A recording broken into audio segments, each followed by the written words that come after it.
Hello friends, सोम talent channel में आपका स्वागत है। मैं हूं आपके साथ सोनू यादव। दोस्तों, आज हम चर्चा करने वाले हैं यूज ऑफ कैन की। आज हम आपको बताएंगे कि कैन का प्रयोग आपको कहाँ करना है और कैन का प्रयोग आपको कहाँ नहीं करना है। लेकिन दोस्तों, आपको मैं बता दूं कि हिंदी से इंग्लिश में ट्रांसलेट करने की 3-4 शर्तें होती हैं। पहली शर्त मैं आपसे बताता हूँ। पहली शर्त क्या है कि आपको इंग्लिश वर्ड आने चाहिए। अगर आप हिंदी से इंग्लिश में ट्रांसलेट कर रहे हो तो आपको उस हिंदी वर्ड का इंग्लिश में मीनिंग पता होना चाहिए। अगर आपको मीनिंग नहीं पता है तो आप नहीं कर पाएंगे। दूसरी बात, आप किसी भी ट्रांसलेशन को पढ़ते हैं तो उसमें आप देखते हैं कि आपको सब्जेक्ट लिखना पड़ता है, ऑब्जेक्ट लिखना पड़ता है, मेन वर्ब लिखनी पड़ती है। तो संभवतः सब्जेक्ट और ऑब्जेक्ट हम लोग ज़्यादातर जानते रहते हैं, मेन वर्ब भी जानते रहते हैं, लेकिन उसका प्रयोग किस तरीके से करना ये हम ज़्यादा नहीं जानते हैं। तो दोस्तों, हम आपको बताएंगे कि आपको किस तरीके से और कहाँ पर सब्जेक्ट का प्रयोग करना है, कहाँ पर आपको ऑब्जेक्ट का प्रयोग करना है और कहाँ पास आपको मेन वर्ब का प्रयोग करना है। तो चलिए दोस्तों, आइए देखते हैं। Use of can. Use of can. तो दोस्तों, कैन का प्रयोग कहाँ करना है तो हम आपको बताते हैं। लेकिन कैन की पहचान क्या होगी? कैन की पहचान क्या होगी? तो वो होगी सत्ता शक्ति। सत्ता शक्ति या सकते। सत्ता शक्ति या सकते या सकते। ये आप इसको पहचानेंगे। कैन को कैसे पहचानेंगे? जहां भी आपको सत्ता शक्ति के बाद है हूं हो दिखे या था थी थे दिखे। दोस्तों, ये तो हो गई पहचान कि इसको आप पहचानेंगे कैसे। लेकिन इसकी जो मेन पहचान है, इसकी जो मेन पहचान है वो क्या है, तो वो आप कैसे पहचानेंगे? तो उसके लिए 3 वर्ड है। उसके लिए क्या है? 3 वर्ड है। उसके लिए 3 वर्ड क्या क्या है? शक्ति, सामर्थ्य, शक्ति, सामर्थ्य और योग्यता। और क्या है? योग्यता। दोस्तों, अगर आपको किसी भी सेंटेंस के अंदर शक्ति, सामर्थ्य, योग्यता के बाद सत्ता शक्ति सकते दिखे, दोस्तों अगर आपको किसी भी सेंटेंस में शक्ति, सामर्थ्य, योग्यता के बाद सत्ता शक्ति सकते के बाद है हूं हो दिखे या था थी थे दिखे, तो आप समझेंगे कि आपको वहां पास किसका यूज करना है? कैन और कुड का। मैं आपको बता दूं कि कैन का प्रयोग सकता है, शक्ति है, सकते हैं के लिए करेंगे। लेकिन अगर सकता था आ जाए, शक्ति थे आ जाए या सकते थे आ जाए तो वहां आप किसका प्रयोग करेंगे? कुड का। तो यहां हम किसकी बात कर रहे हैं? यूज ऑफ कैन की। तो कैन का प्रयोग आप कैसे पहचानेंगे? जिस भी वाक्य के अंदर या जिस भी वाक्य में आपको शक्ति दिखेगी, सामर्थ्य दिखेगा या योग्यता दिखेगी, उसके बाद सत्ता शक्ति के बाद है हूं हो दिखेगा, तो आप समझ जाएंगे कि वहां आपको कैन का यूज करना है। जैसे हम एक एग्जांपल लेते हैं। जैसे मैं बोलूं, क्या बोलूं कि वह पेड़ पर चढ़ सकता है, तो आप जानते हैं कि जिसके अंदर शक्ति होगी, सामर्थ्य होगी, वही आदमी पेड़ पर चढ़ सकता है। अगर जिसके अंदर शक्ति, सामर्थ्य, योग्यता नहीं होगी, वो पेड़ पर नहीं चढ़ पाएगा। जैसे मैं आपसे बात करूं कि वह इस प्रश्न को हल कर सकता है, तो आप देख रहे होंगे कि हल, किसी भी प्रश्न को हल करने के लिए आपके अंदर क्या होनी चाहिए? योग्यता। अगर आपके अंदर योग्यता नहीं है तो आप किसी भी प्रश्न को आप आसानी से या किसी भी तरीके से हल नहीं कर सकते हैं। तो चलिए आइए देखते हैं हम एग्जाम्पल के थ्रू कि कैसे यूज ऑफ कैन का हम प्रयोग करेंगे। तो दोस्तों, मैं आपको बता दूं कि किसी भी यूज को करने के लिए, किसी भी टेंस को करने के लिए स्ट्रक्चर बहुत मायने रखता है। स्ट्रक्चर बहुत मायने रखता है। अगर आपको स्ट्रक्चर पे रखना वर्डों को आ गया, वर्ड, अगर स्ट्रक्चर पे आपको वर्ड को रखना आ गया तो आप समझ लीजिए कि आप इंग्लिश के बादशाह हो गए। तो चलिए आइए देखते हैं स्ट्रक्चर। स्ट्रक्चर क्या होता है दोस्तों? स्ट्रक्चर ये बोलता है, स्ट्रक्चर है क्या, मैं आपको बताता हूँ। नहीं, आपके मन में ये विचार आ रहा होगा कि स्ट्रक्चर की बार बार चर्चा कर रहे हैं, तो स्ट्रक्चर है क्या? तो मैं आपको बताता हूँ। स्ट्रक्चर एक प्रकार से एक रास्ता होता है। स्ट्रक्चर एक प्रकार से एक रास्ता होता है। जैसे हमें कहीं जाना होता है तो क्या काम करते हैं, हम एक सटीक और शॉर्टकट रास्ता ढूंढते हैं। ऐसा तो हम करते नहीं कि नदी की तरफ से जाएंगे या नहर में होके जाएंगे। हम क्या करते हैं, एक सटीक रास्ता ढूंढते हैं कि जिसकी वजह से या जिससे हम अपने गंतव्य स्थान तक आसानी से पहुंच जाएं। तो उसी तरीके से इंग्लिश में होता है। अगर हिंदी से आप इंग्लिश में कन्वर्ट करते हैं किसी भी सेंटेंस को, तो स्ट्रक्चर पे वर्ड को रखना काफी मायने रखता है। तो स्ट्रक्चर बोलता है कि पहले आप सब्जेक्ट लिखिए, फिर आप लिखिए हेल्पिंग वर्ब। तो यहाँ हम हेल्पिंग वर्ब के स्थान पे किसका प्रयोग करेंगे, कैन का। तो कैन कर दीजिए। आप पहले लिखेंगे सब्जेक्ट, फिर कैन लिखेंगे, फिर आपको यहाँ लिखना पड़ेगा मेन वर्ब। क्या लिखना पड़ेगा, मेन वर्ब। फिर उसके बाद आपको लिखना है ऑब्जेक्ट। क्या लिखना है, ऑब्जेक्ट। फिर उसके बाद आपको लिखना है अदर वर्ब। फ्रेंड्स, अगर आप किसी भी हिंदी वाक्य को इंग्लिश में ट्रांसलेट करते हैं और अगर उसको स्ट्रक्चर पे आपने बेहतरीन रख लिया, तो मैं आपको 100% दावे के साथ कहता हूं कि आपका सेंटेंस 100% सही रहेगा। अगर आप स्ट्रक्चर से हटा के रखते हैं तो आपका फिर सेंटेंस जो इंग्लिश में आपने कन्वर्ट किया है वो गलत माना जाएगा। तो चलिए आइए, जैसे एक एग्जांपल हम लेते हैं कैन का। जैसे कोई भी एग्जांपल ले सकते हैं। जैसे तुम क्या है, पेड़ पर चढ़ सकते हो। जैसे हमने लिया कि एग्जांपल एक ले लिया, एक एग्जांपल हमने ले लिया, तुम पेड़ पर चढ़ सकते हो। तुम पेड़ पर चढ़ सकते हो, चढ़ सकते हो। दोस्तों, हमने देखा कि एक एग्जाम्पल दिया हुआ है कि तुम पेड़ पर चढ़ सकते हो, चढ़ सकते हो। चलिए, संभवतः आप देख रहे होंगे कि आपके सामने ये सेंटेंस एक लिखा हुआ है, तुम पेड़ पर चढ़ सकते हो। तो हमने आपको बताया है कि जहां भी सकता, सकती, सकते के बाद है, हूं, हो आ जाएगा तो आपको कैन का प्रयोग करना है। फिर हमने आपको ये बताया कि कैन की एक और पहचान होती है। वो पहचान क्या होती है कि शक्ति, सामर्थ्य, योग्यता उसमें जरूर दिखनी चाहिए।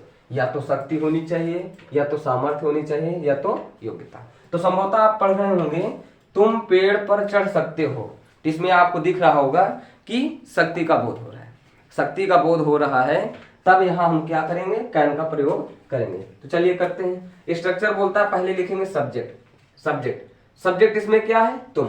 हमने दोस्तों, अगर आपको सब्जेक्ट पहचानने में, चुनने में या सिलेक्शन करने में सब्जेक्ट का समस्या होती है तो हमने एक वीडियो पहले ही अपलोड कर दी है। हमें विश्वास है अगर आप उसको बेहतरीन देख लेंगे और उसको तैयार कर लेंगे तो सब्जेक्ट सिलेक्शन में, सब्जेक्ट को चुनने में आपको कोई समस्या नहीं होगी। तो चलिए आइए देखते हैं। स्ट्रक्चर बोलता है पहले लिखेंगे सब्जेक्ट। तो यहाँ सब्जेक्ट है तुम। सब्जेक्ट क्या है, तुम। तुम की इंग्लिश जो होती है क्या होती है, यू। तुम की इंग्लिश जो होती है यू। सब्जेक्ट हो गया। अब देख रहे होंगे आप, इसके आगे क्या है, प्लस है। इसके आगे प्लस है। तो प्लस का मतलब ये है कि इसके आगे जो भी वर्ड लिखा है वो उसको आपको इंग्लिश में कन्वर्ट करके लिखना है। तो देखिए, सब्जेक्ट हो गया, प्लस है, प्लस इसके आगे कैन लिखा हुआ है तो आपको कैन लिखना है, ये कैन लिख दीजिए। फिर उसके बाद आप आगे देख रहे होंगे प्लस के आगे, प्लस लगा है, उसके आगे लिखा है मेन वर्ब। तो मेन वर्ब मतलब ये है कि आप इस वाक्य को पढ़िए और इसमें सिलेक्ट कीजिए मेन वर्ब क्या है।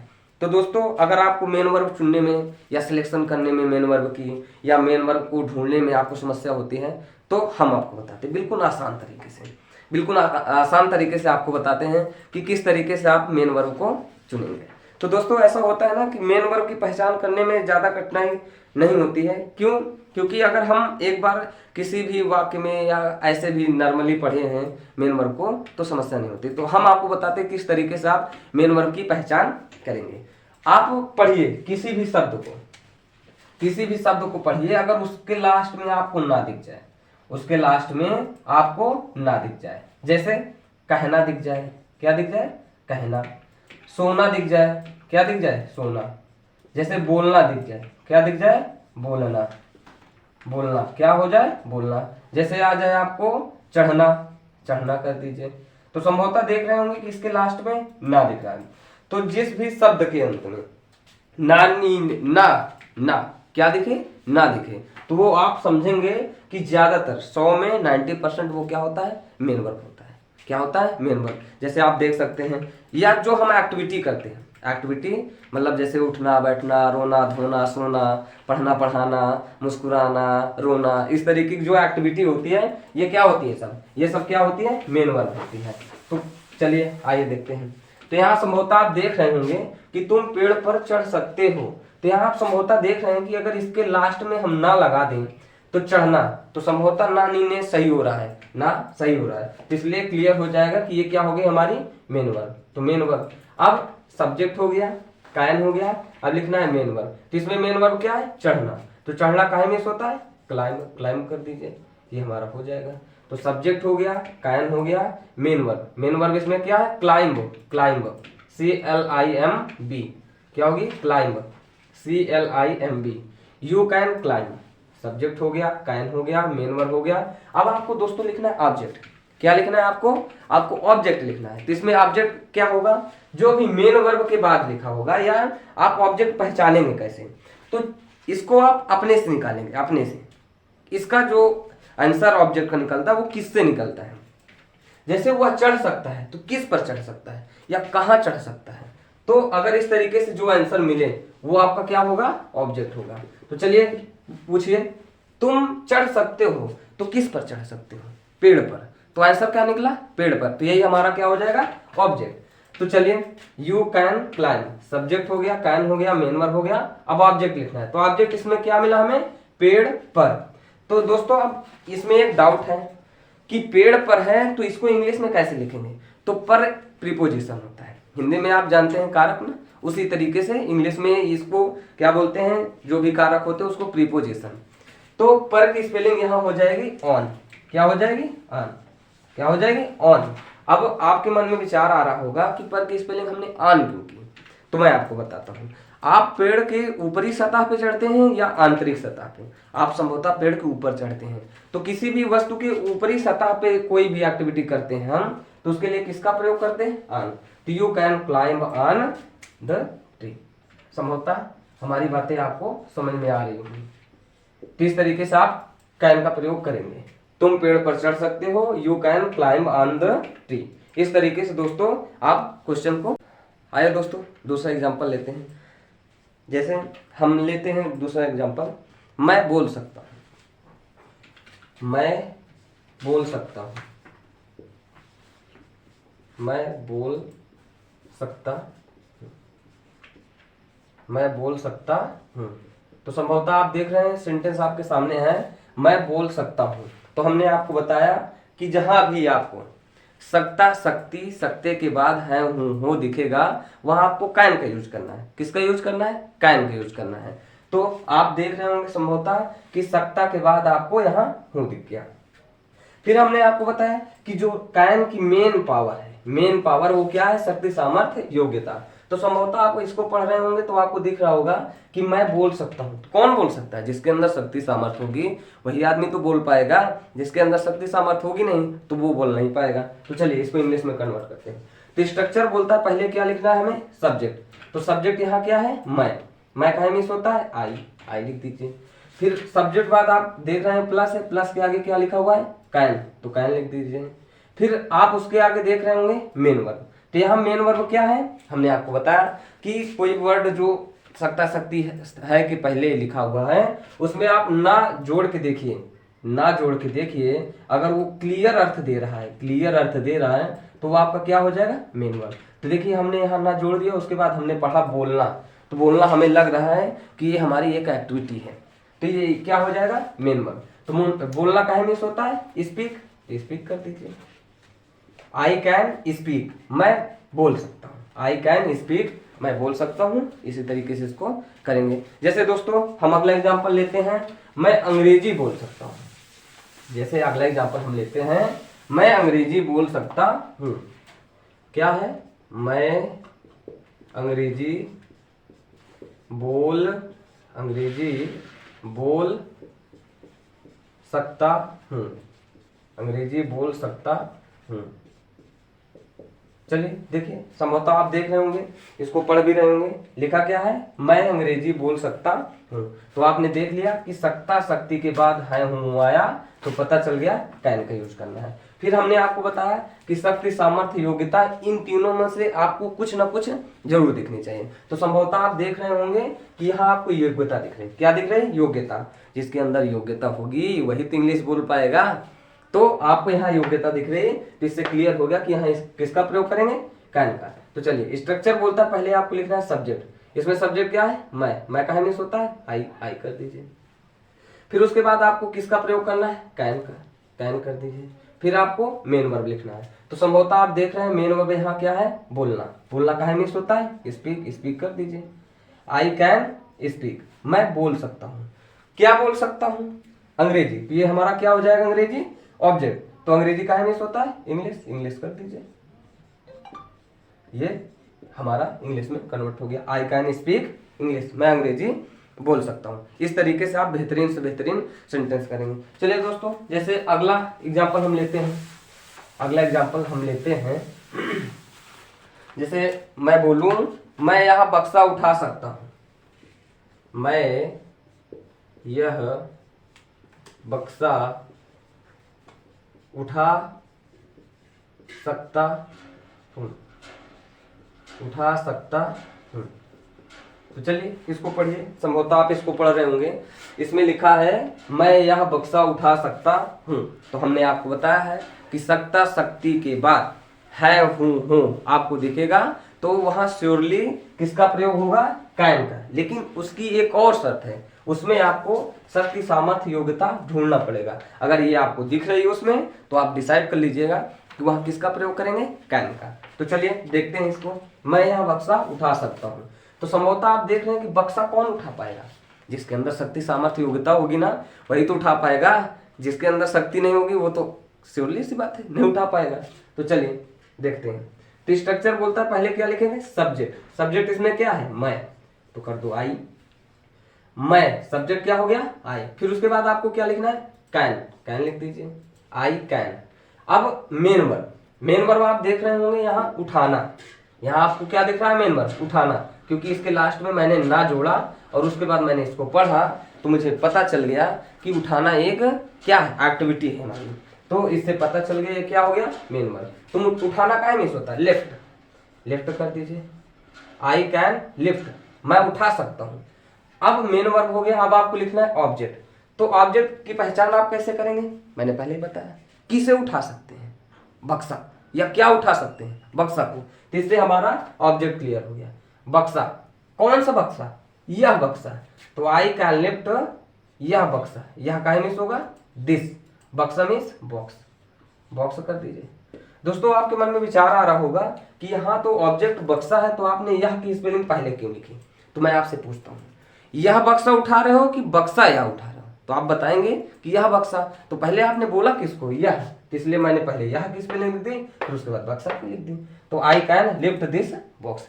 इस तरीके से आप बिल्कुल आसान तरीके से कैन का यूज करके आप बेहतरीन से बेहतरीन सेंटेंस बना सकते हैं। जैसे मैं अगला एग्जांपल ले लूं, क्या ले लूं? आप भी कुछ बता सकते हैं कमेंट बॉक्स में। जैसे मैं अगला एग्जांपल ले लूं, मैं यह सवाल हल कर सकता हूं। मैं यह सवाल हल कर सकता हूं। जैसे आपके सामने मैंने एक एग्जांपल लिखा, मैं यह सवाल हल कर सकता हूं। मैं यह सवाल हल कर सकता हूं। तो इसको आपको इंग्लिश में कन्वर्ट करना है, तो बिल्कुल आसान तरीके से बस स्ट्रक्चर पकड़िए, उसी के हिसाब से कर दीजिए। स्ट्रक्चर बोलता है पहले आपको लिखना है सब्जेक्ट। सब्जेक्ट इसमें क्या है? मैं। तो मैं काहे मिस होता है? आई। दोस्तों यहाँ आप मी नहीं करेंगे। क्यों? अगर आप मी करेंगे तो मी तो ऑब्जेक्ट हो, मी तो ऑब्जेक्ट है और हमें लिखना क्या है? सब्जेक्ट। तो इसलिए सब्जेक्ट के रूप में हम क्या लिखेंगे? मैं की स्पेलिंग आई। फिर उसके बाद कैन कर दीजिए, आई कैन। अब उसके बाद कैन हो गया, आपको लिखना है मेन वर्ब। मेन वर्ब इसमें क्या है? हल करना। आप संभवतः देख रहे होंगे कि कर के लास्ट में अगर मैं ना लगा दूं तो हल करना एक क्या है? एक्टिविटी में आ जाएगा, एक कार्यात्मक कार्य के रूप में आ जाएगा। तो इससे पता चल जाएगा कि क्या है हमारा? Main verb. तो हल करना यहाँ मेन वर्ब हो जाएगा। हल करना काहे मिस होता है? सॉल्व, SOLV कर दीजिए। आई कैन सॉल्व, क्या सॉल्व कर सकता हूँ? यह सवाल। तो सवाल यह होगा कि यह सवाल? तो यह सवाल, यह सवाल देखिए फिर से समझ लीजिए, ये मेरा सब्जेक्ट हो गया, ये कैन लिख दिया, ये मेन वर्ब। अब मेन वर्ब के बाद मुझे ऑब्जेक्ट लिखना है। तो ऑब्जेक्ट आप देख रहे होंगे क्या मतलब हल तो कर सकता है, लेकिन क्या हल कर सकता है? अगर ऑब्जेक्ट की पहचान करनी है तो क्या से ऑब्जेक्ट पहचान हो जाएगी, क्या हल कर सकता है। तो यह सवाल, तो यह सवाल हमारा क्या हो गया, ऑब्जेक्ट। अब आपके मन में ये विचार आ रहा होगा कि पहले सवाल की स्पेलिंग लिखें या यह की लिखें।